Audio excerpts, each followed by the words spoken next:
Arrive alive ప్రోగ్రాంలో భాగంగా చెప్పనా ఈరోజు అరైవ్ అలైవ్ ప్రోగ్రాంలో భాగంగా చివరి రోజుగా మా పోలీస్ డిపార్ట్మెంట్ వారు ఎటువంటి ఫైన్లు ఇంపోజ్ చేయకుండా కేవలం ఎవరైతే వాహన చోదకులు ఉంటారో వాళ్ళకి హెల్మెట్ ధరించినప్పటికీ లేదంటే సీట్ బెల్ట్ పెట్టని వాళ్ళకి ఏదైనా ఒక వినూత్న కార్యక్రమం చేయమని చెప్పగా ఈరోజు మేము మన దీనవంత పోలీస్ వాళ్ళం ఎవరైతే హెల్మెట్ ధరించలేదో లేదంటే సీట్ బెల్ట్ ధరించలేదో వారికి పుష్పం ఇవ్వడం జరిగింది.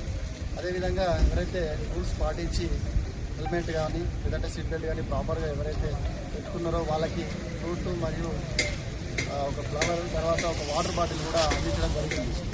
దీని యొక్క ముఖ్య ఉద్దేశం ఏంటంటే ఏదో సాధారణంగా చెప్తే వాళ్ళు వినకపోవచ్చు. ఈ విధంగా ఒక కొత్త విధానం ద్వారా చెప్పడం ద్వారా వాళ్ళకి మదిలో వాళ్ళు ఉన్నన్ని రోజులు ఉంటుంది కాబట్టి కొత్త విధానం ద్వారా చెప్పడం ద్వారా వాళ్ళు ఎప్పటికీ మర్చిపోకుండా ప్రతిసారి ఏదైతే పెట్టుకున్న వాళ్ళు ఉంటారో వాళ్ళు ఇంకా ఎప్పుడు కూడా హెల్మెట్ లేకుండా బయటికి రారు.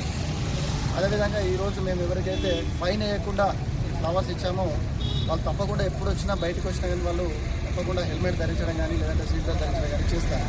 దాని యొక్క ముఖ్య ఉద్దేశం అది. కాబట్టి ప్రతి ఒక్కరు కూడా ట్రాఫిక్ రూల్స్ పాటించండి, సేఫ్గా జర్నీ చేయండి, సేఫ్గా లైవ్గా రీచ్ కాదు.